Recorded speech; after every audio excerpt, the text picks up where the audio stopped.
vamos a orar y vamos a dar comienzo al estudio de esta noche, ¿vale? Muchas gracias, Padre, por poder estar juntos para abrir tu palabra, para conocerte un poquito más y para poner en práctica lo que vamos a escuchar. Pedimos que tú nos hables, que tú traigas luz a nuestra mente y nuestro corazón y que podamos entender tu palabra, Señor. Gracias porque aunque es un libro complicado, es un libro que podemos entender.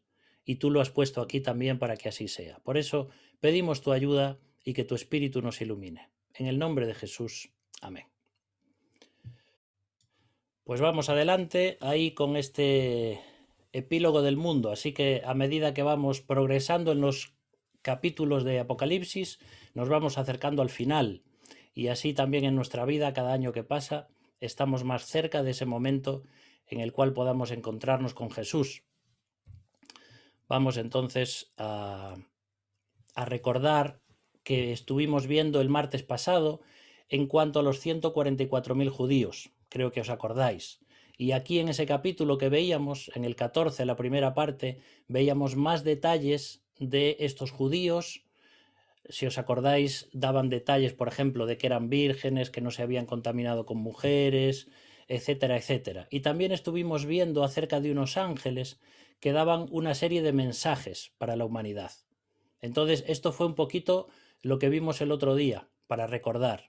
Hoy vamos a seguir con el capítulo 14, pero con la última parte que nos había quedado. Así que vamos a recordar que estamos ahí en ese trazo número 14 y encontrábamos a Juan usando la espátula, ¿vale? Para pintar. Lo que vamos a ver hoy tiene que ver con la siega y con la vendimia. Ya parece que estamos ahí después del verano, por lo menos aquí en Galicia, cuando viene todo esto de la siega y de la vendimia, según el qué, ¿no? Pero hoy vamos a ver un poquito en cuanto a esto y son cosas interesantes.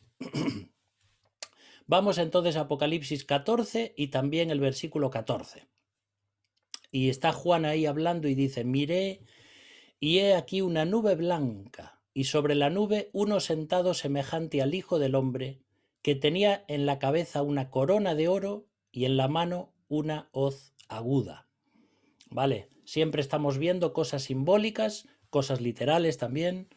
Si os acordáis, cada vez que se habla del Hijo del Hombre en la palabra de Dios, ¿a quién se refiere? Pues se refiere a Jesús, porque Él es Dios, era Dios y se hizo hombre.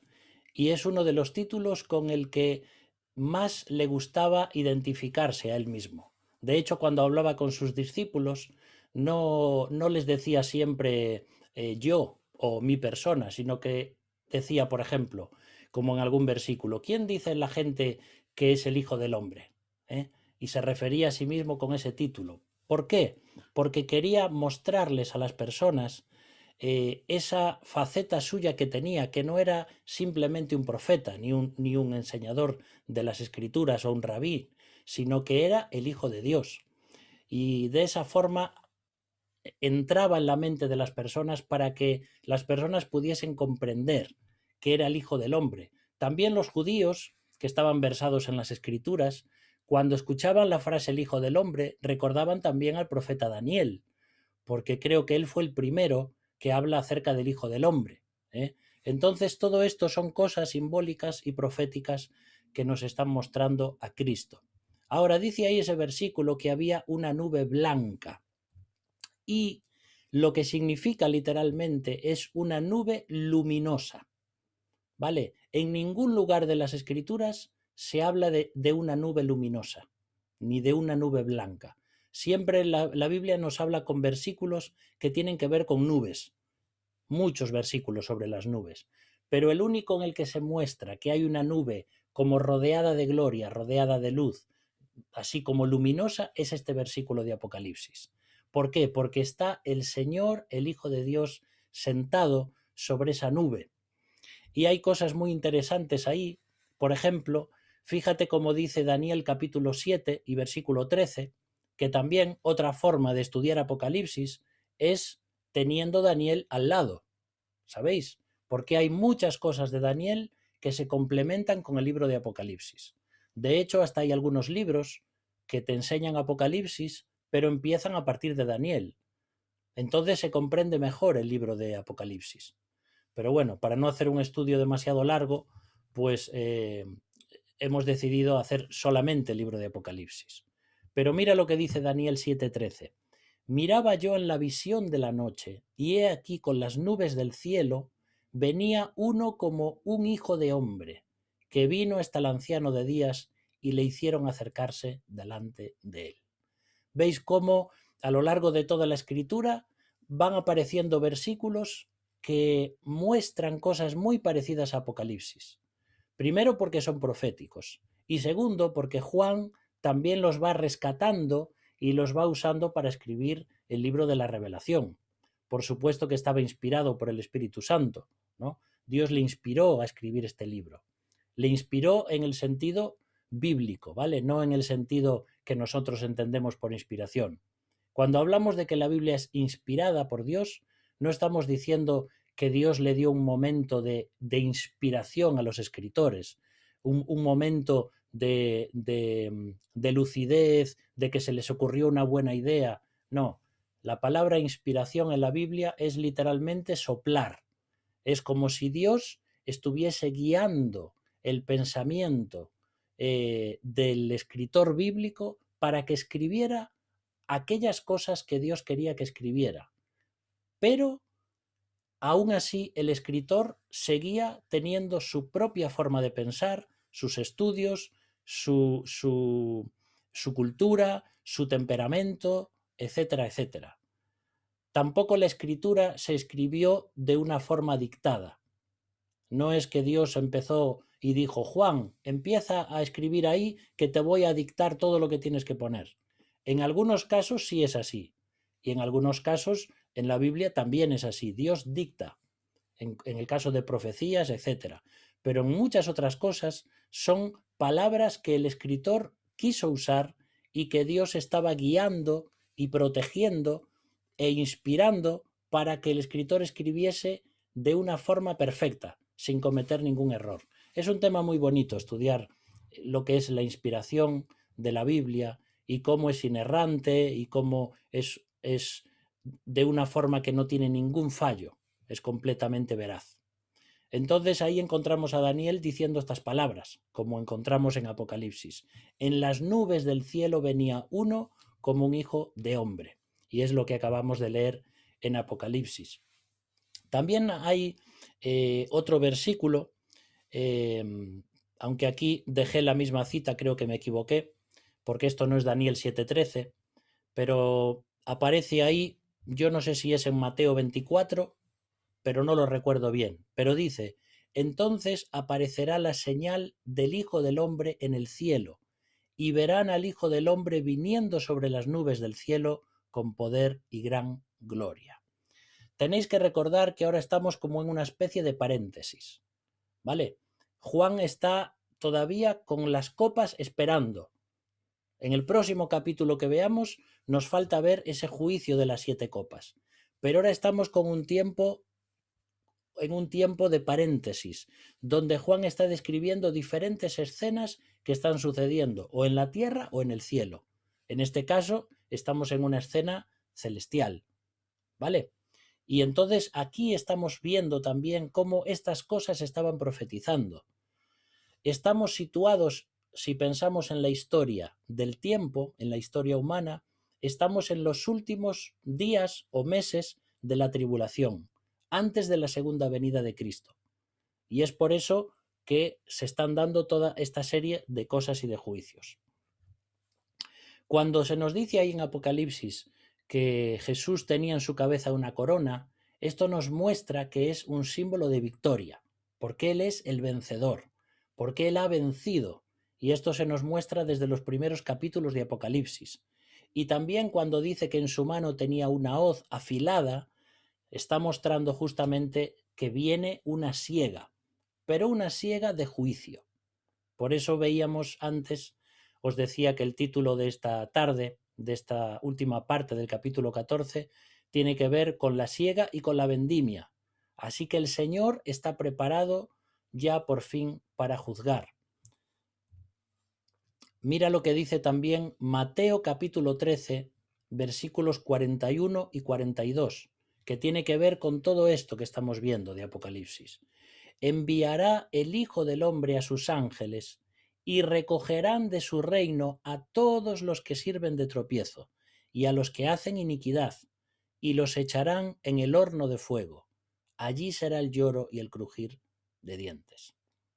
Entonces, diferentes versículos que aparecen intercalados en los evangelios, en las cartas escritas del Nuevo Testamento, en libros proféticos del Antiguo Testamento, todo esto tiene que ver con el futuro y los vamos rescatando y los vamos poniendo al lado de Apocalipsis, encajándolos en el puzzle, por decirlo así. Entonces ahí nos muestra en Mateo que el Señor enviará a sus ángeles. Y si os acordáis, en otros estudios de Apocalipsis vimos cómo había 4 ángeles, cada uno puesto en un ángulo de la tierra, que simbolizan los 4 puntos cardinales, y nos está mostrando que los ángeles van a cumplir una función muy importante para traer los juicios de Dios sobre la tierra antes de la segunda venida de Cristo.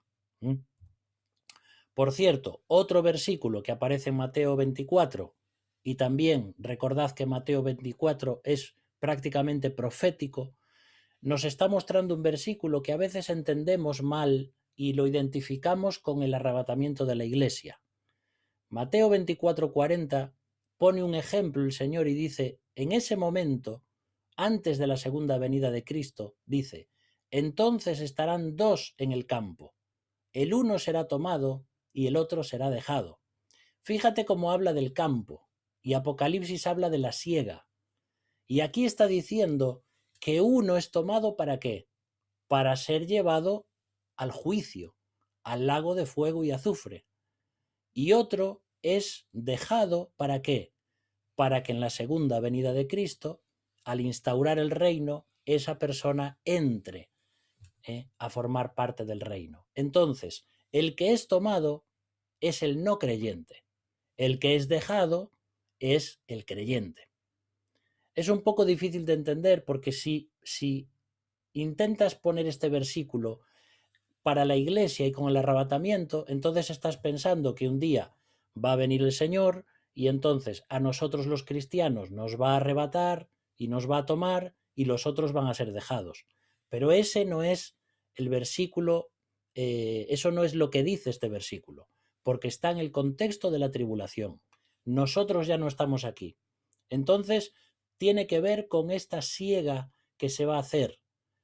Jesús va a enviar a sus ángeles y van a tomar a ciertas personas que no son creyentes y llevárselas para el juicio, y que luego van a ser echados al lago de fuego y azufre. Los que son dejados, recuerda, son para entrar al reino milenial. O esto es por lo menos lo que nosotros entendemos que significa. ¿De acuerdo? Muchas cosas ahí. Ahora, seguimos en el versículo 15. Y del templo salió otro ángel, clamando a gran voz al que estaba sentado sobre la nube. Mete tu hoz y siega, porque la hora de segar ha llegado, pues la mies de la tierra está madura. Yo recuerdo cuando era niño que muchas veces veía a mis abuelos con la hoz y estaban ahí cortando la hierba, ¿no? No era una siega como esta en cuanto a trigo, pero al tener animales en casa, pues generalmente muchas veces, casi todos los días iban allí a la finca y cortaban con la hoz, y yo de hecho alguna vez también probé, no sé si tengo alguna marca todavía de no saber usar la hoz, pero tengo esa imagen en mi mente muchas veces, ¿no? Y seguro que muchos de vosotros que también tenéis fincas, por lo menos los hermanos aquí de la iglesia, pues es muy común para vosotros usar una hoz y cortar hierba, ¿no? Así que mira lo que dice este ángel y le dice directamente al Señor, no como una orden, sino como algo de que ha llegado el momento de hacerlo. Y le dice al Señor que use su hoz y que siegue porque ha llegado el momento, que la mies está madura. ¿Os acordáis de aquel versículo donde Jesús le dice también a los discípulos, vosotros decís que faltan 4 meses para la siega, pero yo os digo, elevad vuestros ojos y mirad los campos, porque ya están listos para la siega? Y ahora sí que es el momento en el cual todas esas promesas de la venida de Cristo se van a cumplir. Y es cuando Jesús viene para segar y apartar, como dice también la parábola del trigo y de la cizaña, ¿os acordáis? Entonces, el trigo, aquellos que son creyentes, son guardados, y la cizaña, que simboliza a aquellas personas no creyentes, son recogidos en manojos y son echados al fuego, porque la cizaña no sirve para nada. De hecho, es muy bonito estudiar, comparar lo que es el trigo y la cizaña, porque son prácticamente iguales, y solo las personas que lo conocen bien saben diferenciar el trigo y la cizaña. La apariencia es muy, muy similar.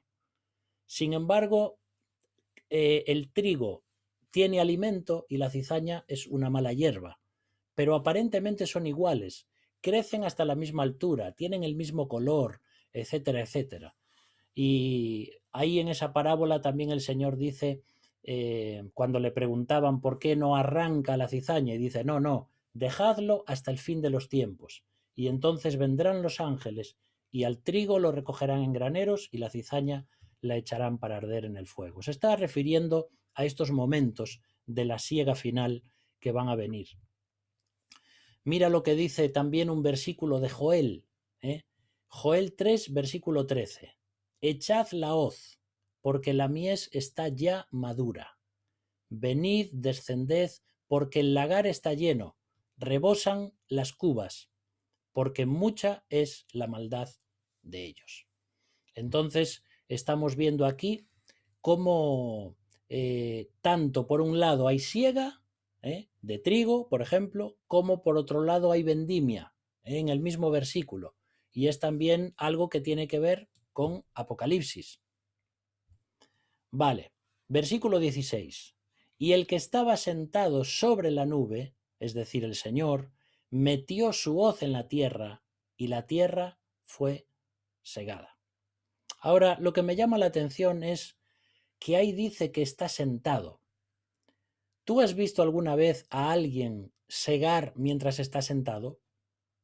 No se puede, a menos que tenga un problema físico, pero no vas a poder trabajar si estás sentado. ¿Por qué el Señor está sentado? Porque ha terminado su trabajo, porque ha terminado su función, porque ese ya no es el momento de estar haciendo nada. Jesús hizo su obra perfecta, tanto en la vida como en la muerte, como en su resurrección.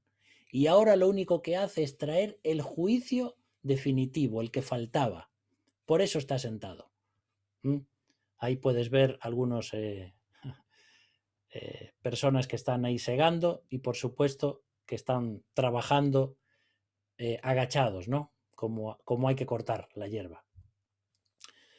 Seguimos en el versículo 17 y 18. Salió otro ángel del templo que está en el cielo, teniendo también una hoz aguda. Y salió del altar otro ángel que tenía poder sobre el fuego, y llamó a gran voz al que tenía la hoz aguda, diciendo: Mete tu hoz aguda y vendimia los racimos de la tierra, porque sus uvas están maduras. Ahora dejamos lo que es el tema de la siega para entrar al tema de la vendimia, porque está mezclando ahí, por un lado, trigo, y por el otro, las uvas.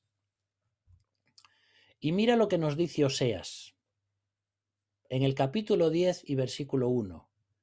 Israel es una frondosa viña que da abundante fruto para sí mismo. Conforme a la abundancia de su fruto, multiplicó también los altares. Conforme a la bondad de su tierra, aumentaron sus ídolos. Hay tres plantas o tres árboles con los que se identifica a Israel. Es el olivo, es la higuera y es la viña. Entonces, cada vez que se habla de estas cosas en cuanto a Israel o en sentido profético, se refieren al pueblo de Israel. Por eso, por ejemplo, cuando Jesús va caminando con sus discípulos y llega a una higuera que no tiene frutos, la maldice. ¿Por qué? Porque esa higuera está simbolizando Israel, porque Jesús vino y quería encontrar fruto en el pueblo judío y no lo halló. y el pueblo judío le rechazó. Por eso que muchas cosas en cuanto a la higuera, en cuanto a la vid y en cuanto al olivo, son referencias a Israel. Y que además cada uno de ellos habría que estudiarlos por separado, porque hay cosas muy bonitas en cuanto a lo que significa cada uno. Yo no recuerdo ahora bien, pero uno de esos árboles o plantas tiene que ver con lo religioso de Israel, otro con lo político de Israel, etcétera, etcétera. Así que es un tema para estudiar también. Veis, por lo tanto, cómo Israel es una viña y cómo Dios viene no solamente a segar o a vendimiar a Israel, sino también en este caso a todas las naciones. Ahora, en el año 1948, cuando Israel se convierte en un Estado, fíjate al año siguiente la primera moneda que emite, mira en uno de sus lados qué figura le pone. Una vid. Fíjate si el propio Israel se identifica con una viña.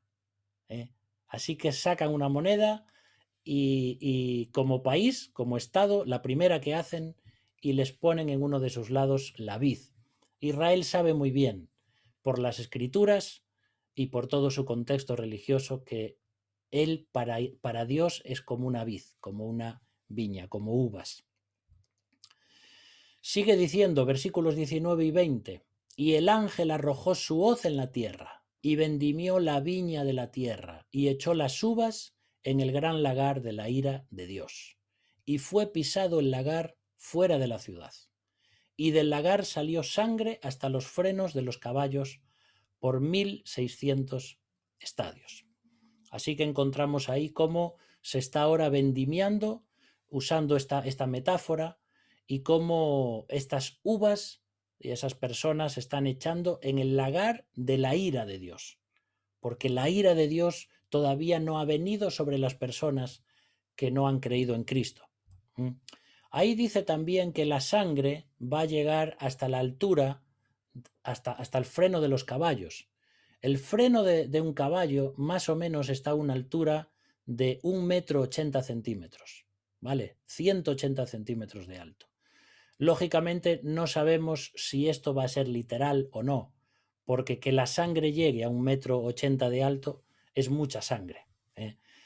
Seguramente es algo simbólico. Y también cuando dice que la longitud que leíamos ahí de 1600 estadios, pues son más o menos 300 kilómetros, que es la longitud que tiene Israel desde Dan hasta Beerseba.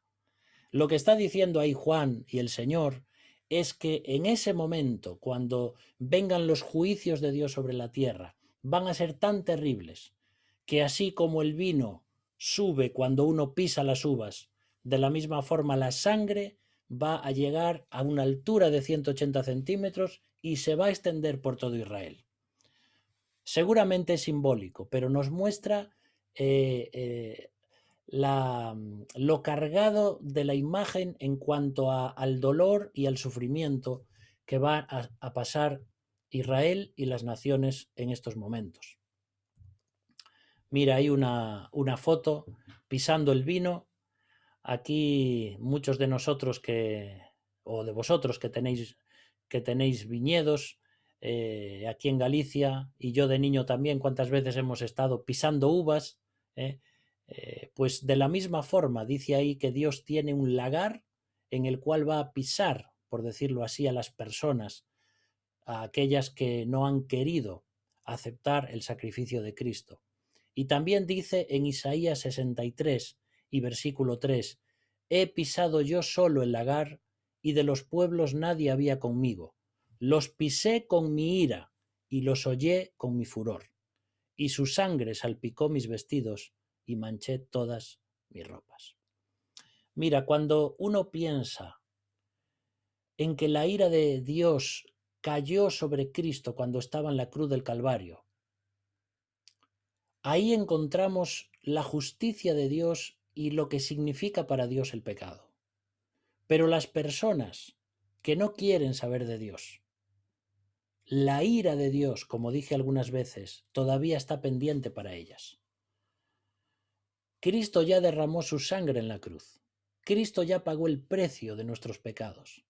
¿Por qué vamos nosotros a ser rebeldes contra Dios y dejar que todavía parte de esa ira de Dios venga sobre nosotros, cuando ya Cristo la llevó por amor a nosotros? Por eso, cuando dice la Biblia que Dios no va a tener por inocente al culpable, y como dicen otros versículos, hay de aquel que pisoteare la sangre del Hijo de Dios. Cuando una persona no cree en Cristo, es como si estuviera pisoteando esa sangre, como si estuviera diciendo: no me importa el amor que has demostrado por mí, no lo quiero, quiero vivir mi vida. Pues de la misma forma Dios va a pisotear la sangre de la persona que no quiera creer en Él, de forma simbólica. Ahora, con eso terminamos lo que es el capítulo 14. Pero vamos a ver hoy el capítulo 15 también, porque es un capítulo corto. Entonces vamos a imaginarnos a Juan, que está usando otra nueva herramienta para pintar. En este caso vamos a imaginarnos que está usando un tiento. Un tiento es un nombre un poco raro. Viene de esa expresión de cuando dices que hay que hacer las cosas con tiento, es decir, con mucho cuidado. El tiento es una herramienta que se usa en pintura cuando tú quieres pintar algo de una forma muy minuciosa, con mucho detalle, para no apoyar la mano sobre el lienzo y manchar la pintura. Se usa esa herramienta, que es como una especie de palanca donde tú te puedes apoyar y entonces puedes pintar con mucho detalle, sin que se te mueva la mano y sin manchar la pintura. ¿Vale? Pues algo así es lo que está haciendo Juan en este capítulo 15. Y aquí vamos a ver los ángeles y las plagas. Y este ya es el capítulo previo a las 7 copas de juicio que vienen en el capítulo 16. ¿Vale? Dice ahí versículo 1: vi en el cielo otra señal grande y admirable, 7 ángeles que tenían las 7 plagas postreras, porque en ellas se consumaba la ira de Dios. Entonces, las 7 copas que están por venir, en el capítulo siguiente, las están ya preparando los ángeles ahí. Vemos cómo tenían esas 7 plagas postreras. Hace unos capítulos atrás veíamos cómo algunas de las cosas que suceden en Apocalipsis se parecen mucho a las plagas que trajo Moisés en Egipto. Y de la misma forma todavía faltan unas cuantas plagas que tienen mucho que ver también con esas plagas de Egipto.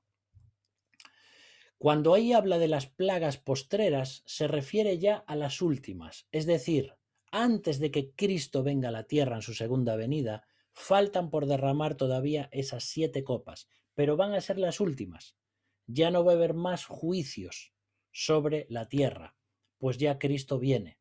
Y cuando habla ahí y dice el verbo consumar, significa también terminar, que todo se está terminando. Todos esos juicios, todas las cosas que Dios ha dicho, se están por terminar. Y también nos muestra acerca de la ira de Dios, que tiene que ver con una indignación emocional. Porque Dios, dice la Biblia, que tiene paciencia, hoy en día no queriendo que ninguno perezca, sino que todos procedan al arrepentimiento. Y la Biblia dice en muchos lugares del Nuevo Testamento que Dios está esperando, que Dios tiene paciencia, pero va a llegar un día que esa paciencia se va a agotar, cuando llegue el momento establecido por Dios. Y entonces la ira de Dios, que fue cargada sobre Cristo, pero que no fue aceptada por los no creyentes, va a salir y va también a castigar a las personas no creyentes. Ahora, lo bonito de esto es pensar en que como cristianos ya no estamos sujetos a la ira de Dios. Mira, en 1 Tesalonicenses 5:9 dice: porque no nos ha puesto Dios para ira, sino para alcanzar salvación por medio de nuestro Señor Jesucristo. Amén. Podemos decir, no nos ha puesto Dios para ira, porque la ira de Dios se cargó en Cristo Jesús. Y por eso él allí, recibiendo esa ira de su padre, tuvo que decir: Dios mío, ¿por qué me desamparas? ¿Por qué me dejas aquí abandonado? ¿Por qué todo este pecado tan terrible? Esa era la ira de Dios. El apartar la mirada de su hijo y darle las espaldas a su hijo debido a que él era hecho pecado por nosotros. Pero como Cristo llevó la ira de Dios, nosotros ya no vamos a llevar esa ira. Y ya no estamos esperando este juicio que va a venir sobre la tierra. Dios nos ha quitado de ese momento tan triste y tan duro que va a venir sobre las personas de este mundo. Y es todo por los méritos de Jesús. En el versículo 2 del capítulo 15 sigue diciendo: vi también como un mar de vidrio mezclado con fuego, y a los que habían alcanzado la victoria sobre la bestia y su imagen, y su marca y el número de su nombre, en pie sobre el mar de vidrio, con las arpas de Dios. Así que encontramos otra figura celestial, un mar que parecía de cristal, pero mezclado con fuego. Y aquellos que habían sido capaces, por la gracia y la misericordia de Dios, de haber vencido a la bestia, al anticristo, y no haberse puesto la marca, ni su nombre, ni su número, entonces para ellos también hay aquí recompensas. Recordemos que va a haber allí un remanente judío, que va a haber personas creyentes en la tribulación, y también van a estar los 144.000 judíos predicando el Evangelio. Esas personas que van a estar luchando para no ponerse la marca de la bestia, para no seguir al diablo, sino que ellos de una forma perfecta quieren obedecer a Dios y seguir a Cristo, para ellos también va a haber recompensas. Y los encontramos ahí, como dice el versículo, con las arpas de Dios, en pie sobre un mar de vidrio. Te pongo aquí una imagen de una persona sobre el mar, que lógicamente nosotros no podemos caminar sobre el mar, en la tierra, pero sí caminaremos sobre el mar de vidrio en el cielo. Recordad que el mar en la Biblia es el símbolo de las naciones, pero también el símbolo de la confusión, del caos. Y en el cielo no va a haber mar, porque no va a haber caos ni confusión. Y en el cielo, como hemos dicho alguna vez, nadie se va a ahogar, porque el mar va a ser de cristal. No va a ser un mar como el que tenemos en esta tierra. Si os acordáis, cuando Pedro se puso en pie sobre el mar, él se hundió. Y es verdad que después de Cristo fue el único ser humano que caminó sobre el mar, Pedro, y lo tenemos como ejemplo también de fe, aunque a veces lo criticamos porque no tuvo fe, pero él sí que tuvo fe y caminó sobre el mar. Y un día nosotros podremos estar en pie sobre el mar de cristal sin temor a hundirnos, ni a ahogarnos, ni a morirnos, porque así es como Dios está preparando todas las cosas allí. No sabemos si este mar de cristal va a ser algo literal o si es algo que Juan vio y al no poder explicarlo con términos humanos lo expresa de esta forma. Sea como fuere, aquello va a ser maravilloso. Lo que Dios nos está preparando allí, sean las calles de oro literalmente, sea el mar de cristal literalmente, no lo sabemos, pero lo que sí es que vamos a estar con el Señor para siempre y vamos a disfrutar allí de algo que es inconcebible para nuestras mentes humanas aquí. También algo muy bonito es lo que dice Éxodo 24, versículos 9 y 10. Dice: y subieron Moisés y Aarón, Nadab y Abiú, y 70 de los ancianos de Israel. Y mira lo que dice: y vieron al Dios de Israel, y había debajo de sus pies como un embaldosado de zafiro, semejante al cielo cuando está sereno. Es algo parecido, ¿verdad?, a lo que está diciendo Apocalipsis. Y es curioso que lo diga ahí en Éxodo, que vieron al Dios de Israel. No vieron a Dios, vieron su gloria, como la vio Moisés también. Pero dice que debajo de sus pies había como si fuera una calle, unas baldosas, un lugar sólido de zafiro. Qué difícil es entender lo que está pasando allí, pero es algo parecido a lo que nos está diciendo ahí Apocalipsis. Y luego viene el versículo 3 y dice, y cantan el cántico de Moisés, siervo de Dios, y el cántico del Cordero, diciendo, grandes y maravillosas son tus obras, Señor Dios Todopoderoso, justos y verdaderos son tus caminos, Rey de los santos. Mirad cuántas canciones va a haber en el cielo, ¿eh? Ya estuvimos viendo el otro día, y ya desde el principio que encontramos música, adoración, alabanza, ángeles, seres vivientes, personas que salen de la tribulación, los 144.000, la iglesia, y todos cantan, y cantan cántico nuevo. Así que el cielo va a ser un lugar de alabanza, un lugar de adoración, un lugar de alegría, como es el pueblo de Israel. También es muy bonito, pero cuando estuvimos en Israel, una de las cosas que se ve mucho a los judíos es la alegría que tienen. Y siempre están sonriendo y a veces cantando y a veces en la calle, porque es un pueblo alegre en un sentido, porque es el pueblo de Dios. Y nosotros como pueblo de Dios en el cielo vamos a estar alegres disfrutando. Pero ahora en la tierra también deberíamos estar así. Las personas que ven a los cristianos deberían decir, qué alegres son, qué tienen estas personas, que a pesar de que están enfermos como nosotros y a pesar de que pasan pruebas como nosotros, ellos tienen una mirada de paz, de esperanza y de alegría a pesar de los problemas.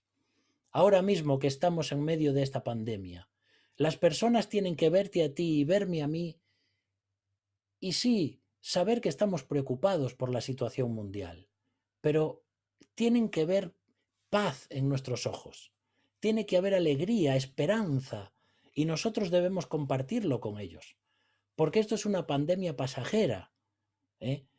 Y no es algo que nos va a quitar nuestra fe, es algo que Dios permite, pero nosotros en medio de las tribulaciones y los problemas tenemos que mostrar que Dios está con nosotros. Así que dice ahí que cantan el cántico de Moisés. ¿Y cuál es el cántico de Moisés? Pues seguramente el que aparece en Éxodo 15, versículos del 1 al 21, después del que el pueblo de Israel cruza el Mar Rojo y después de que ven cómo sus enemigos son muertos y hundidos allí en medio del mar y cómo Dios hace aquel gran milagro.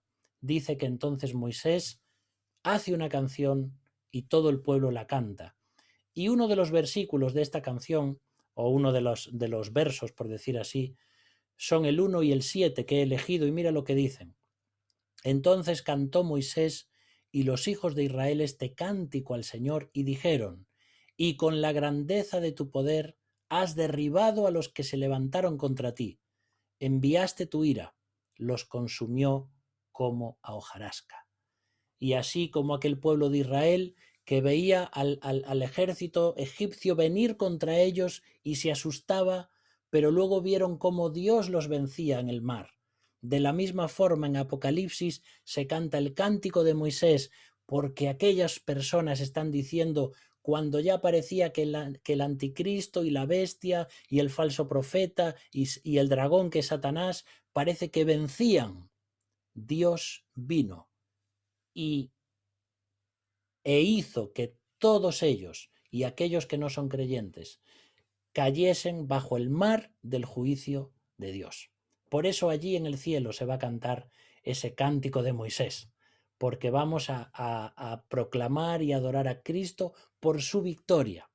Y también decía el versículo que estamos leyendo en Apocalipsis, que también se canta el cántico del Cordero, y posiblemente el cántico del Cordero es el que aparece en Apocalipsis capítulo 5 y versículos 9 y 10, que ya hemos leído.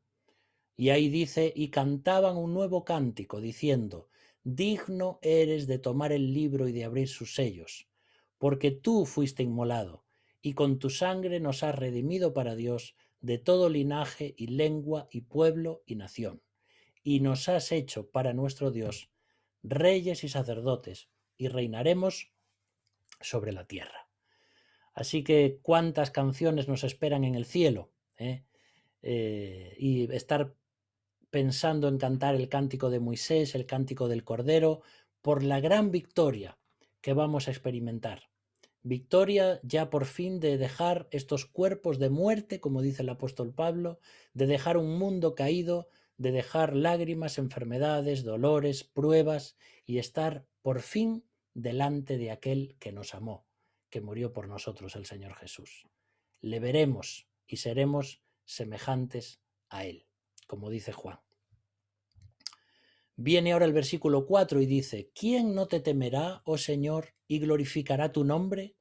Pues solo tú eres santo, por lo cual todas las naciones vendrán y te adorarán, porque tus juicios se han manifestado. Mira cómo todo va increciendo, porque nos vamos acercando al momento de la segunda venida de Cristo, cuando Cristo va a vencer sobre los enemigos. También hay un versículo en Zacarías 14, versículo 16, que dice: y todos los que sobrevivieren de las naciones que vinieron contra Jerusalén subirán de año en año para adorar al Rey, al Señor de los ejércitos, y a celebrar la fiesta de los tabernáculos. Siempre ya desde Génesis se le habla a Abraham acerca de que las naciones van a ser benditas por la descendencia de Abraham. Isaac, Jacob, toda la descendencia hasta llegar a Cristo, y que de su descendencia vendría un libertador y un Mesías, y que todas las naciones iban a ser benditas. Y esto también se refiere escatológicamente a este momento, cuando ya en ese reino milenial después de la segunda venida de Cristo, las naciones van a venir para adorar a Cristo, cuando todo eso se haya terminado y los juicios hayan caído sobre la tierra. Por eso dice ahí: todos los que sobrevivieren de las naciones que vinieren contra Jerusalén, porque la Biblia nos habla de una batalla del Armagedón. Antes de que venga Cristo, parece ser que todas las naciones van a estar situadas alrededor de Israel para luchar contra ella y para terminar con ella. Pero en ese momento es cuando Cristo viene, y es cuando el Salmo 2, algunos versículos se van a cumplir ahí. Dios se reirá de ellos, se burlará de ellos, hablará a ellos en su furor y los turbará con su ira. Entonces, en ese momento va a haber una gran masacre en la tierra, porque Cristo viene para traer su juicio. Y después de todo un periodo de limpieza o de algo que Dios tiene que preparar, instaurará el reino y muchas de esas naciones vendrán para adorar al Señor. Y dice ahí en Zacarías: y a celebrar la fiesta de los tabernáculos. Como sabéis, los tabernáculos era esa fiesta que duraba una semana, donde los israelitas recordaban que habían vivido en tiendas en el desierto durante 40 años. De hecho, hoy en día todavía Israel celebra en el mes de octubre esta fiesta de los tabernáculos. Y ellos lo que hacen pues es, si viven en un piso, pues en el balcón ponen una especie de tiendita, o en la calle, y lo puedes ver en diferentes lugares de Israel. Te voy a poner un pequeñito vídeo, solo dura 1 minuto, para que veas lo que sucede en Israel cuando es la fiesta de los tabernáculos. Durante el Sukkot, todas las calles judías llevan al Muro de las Lamentaciones. Después de la Pascua y Pentecostés, esta es la tercera fiesta en la que los judíos vienen en peregrinación hacia el lugar del antiguo templo de Jerusalén. La palabra Sukkot en hebreo significa cabaña. Según el libro del Levítico, que forma parte de la Torá, Dios mismo mostró a Moisés cómo su gente debía celebrar esta fiesta, habitando en cabañas hechas de ramas durante 7 días, para recordar el paso por el desierto del pueblo, cuando éste no tenía ni una tierra ni una morada fija y vivían en cabañas frágiles y provisionales. Todavía hoy las tiendas se montan al aire libre, con una cubierta de paja u hojas, a fin de permitir ver el cielo. Con ello se permite mirar también a las nubes, que fueron un gran signo de cuidado de Dios hacia los israelitas. Ante los peligros y las trampas del desierto, fueron protegidos y guiados a lo largo del camino por 7 nubes. Pues ya veis cómo todavía hoy muchas de esas fiestas del Antiguo Testamento y que se han celebrado después en el Nuevo, hoy se siguen celebrando. Así que un día también, imagínate cuando allí en el reino milenial todavía todas las naciones vengan a celebrar la fiesta de los tabernáculos, algo que es curioso porque es solo para Israel. Sin embargo, allí se celebrará también. Viene el versículo 5 ahora. Y dice, después de estas cosas miré, y he aquí fue abierto en el cielo el templo del tabernáculo del testimonio. A veces nos muestra el Apocalipsis como diferentes momentos y lugares que tienen que ver con el tabernáculo o con el templo. Por eso dice ahí que se abre el templo del tabernáculo del testimonio. Y cuando ahí habla de testimonio, está hablando del pacto que Dios hizo con Israel desde el Antiguo Testamento. El pacto que se hacía en el Antiguo Testamento, justamente en esa época, era una especie de tratado entre un señor y un vasallo. Entonces, eso lo hacían no solamente Israel, sino también las naciones vecinas. Lo que sucedía era que una persona que tenía recursos podía tomar a otra como vasallo, y lo que hacía era toda una especie de contrato con una serie de cláusulas y le decía, mira, a cambio de que yo te proteja, tú vas a estar bajo mi casa, vas a tener comida, vas a tener sustento, cobijo, y yo te voy a proteger, pero tú me tienes que servir en base a todas estas cláusulas. Entonces se firmaba ese contrato y tenían un pacto. Y de la misma forma Dios hace un pacto con Israel. Un pacto que vamos a ver cómo se rompe en cada libro de la Biblia. Por eso el pueblo de Israel tantas veces fue llevado cautivo y a la esclavitud, y fue llevado también a la cautividad y fue exiliado. Pero eso estaba todo en las cláusulas que encontramos en la Torá, en los primeros libros de la Biblia. Ahí vas a encontrar en Éxodo, Números, Levítico, Deuteronomio, cómo hay toda una serie de cláusulas que Dios le dice a Israel, mira, si tú me obedeces y cumples estas cosas, yo te voy a proteger, te va a ir bien, vas a tener prosperidad, vas a vivir en paz. Pero, ¿qué pasa? Israel siempre rompió el pacto. Y una y otra vez Dios tiene que traer sobre ellos los juicios que les había prometido. Y ese pacto que Israel fue rompiendo a lo largo de los siglos y todavía hoy es un pacto que por fin se va a cumplir. Por eso dice ahí en Apocalipsis ese pacto, ese testimonio. Por fin Dios llega al final del pacto, por decirlo así, y a pesar de la infidelidad de Israel, Dios cumple sus promesas. Por eso hay muchas cosas que entender en cuanto a este pacto del Antiguo Testamento. En el versículo 6 dice que del templo salieron los 7 ángeles que tenían las 7 plagas, vestidos de lino limpio y resplandeciente, y ceñidos alrededor del pecho con cintos de oro. Y esto es lo que decíamos antes en cuanto a que están preparándose esas copas de juicio para ser derramadas. Se nos habla de lino limpio porque eso nos habla de santidad. Y dice que estos ángeles tenían también cintos de oro sobre su pecho, porque nos habla de la pureza.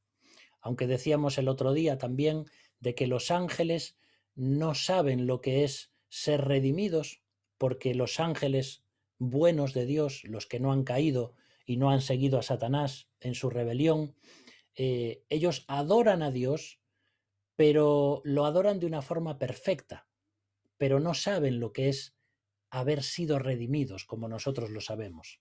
Ellos son seres puros, son espíritus puros y son santos y son dignos de estar en la presencia de Dios. Así que por eso se nos muestra así a estos ángeles, porque solo delante de Dios puede haber santidad. De hecho, al final, en el último capítulo de la Biblia se nos dice, o en el penúltimo, que no habrá nada inmundo que entre en la presencia de Dios, sino todo lo que sea santo. Y por eso el Señor nos ha hecho santos a nosotros también, para que podamos estar en su presencia.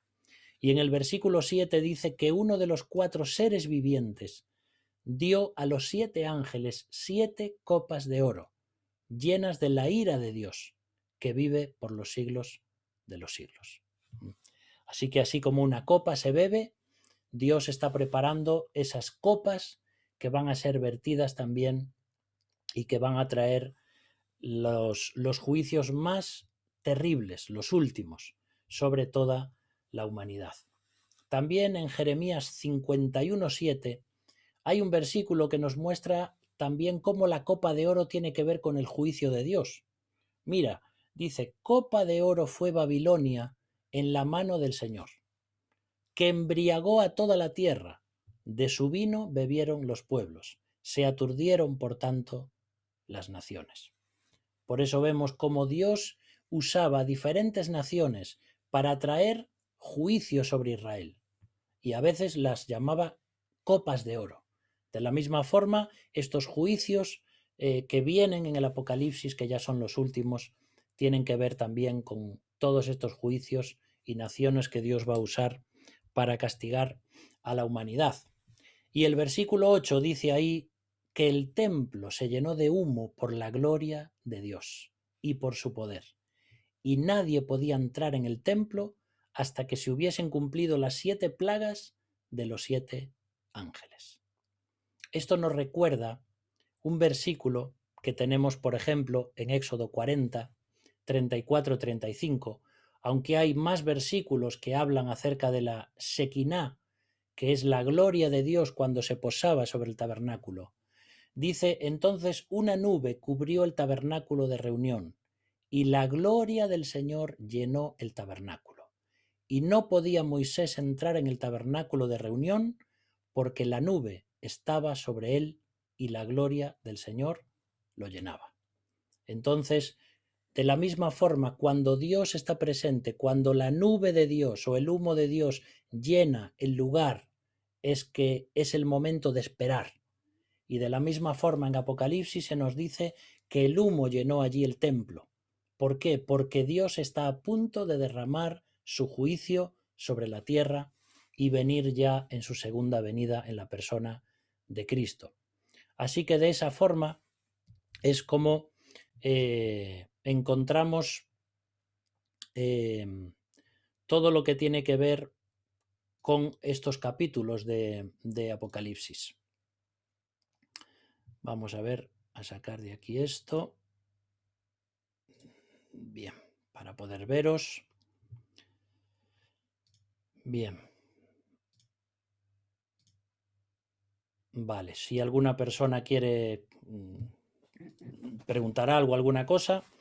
Así vemos un poquito todo lo que tiene que ver ya con este capítulo 15, que es todo el preludio para lo que va a venir en el capítulo 16, acerca de esos últimos juicios, ¿vale? Entonces, bueno, este capítulo es un poquito así raro, porque como son capítulos así de paréntesis, pues no sabemos, a veces parece que nos despistan un poco de en qué momento estamos. Pero bueno, a partir ya del que viene creo que nos vamos a situar un poquito mejor al ir entendiendo las cosas que se van dando en Apocalipsis. Y como os decía al principio del estudio, cuando empezamos Apocalipsis, tal vez la mejor forma de entender Apocalipsis es seguir solamente una línea interpretativa, una línea hermenéutica, porque si no es muy complicado de entender Apocalipsis. Me acuerdo que en la introducción y los primeros capítulos estaba muy preocupado de saber cómo íbamos a interpretar el libro, ¿eh? Pero al final tienes que elegir una línea, y la línea que elegimos es la futurista, ¿eh? Hay cosas que tal vez no sean así, hay muchas cosas que tienen que ver con cosas que han sucedido ya para los primeros lectores en la época de Juan. Hay cosas que se han cumplido en un futuro cercano de Israel, pero hay otras, que son las que estamos viendo, que tienen que ver con el futuro del mundo, con los juicios de Dios, con la segunda venida de Cristo, etc. Bueno, pues dejamos aquí el estudio de hoy, y si Dios quiere, el próximo día pues ya nos enfrascamos en todas las copas de juicio que tenemos por delante, ¿vale? ¿Alguna cosita que aclarar o algo que queréis preguntar?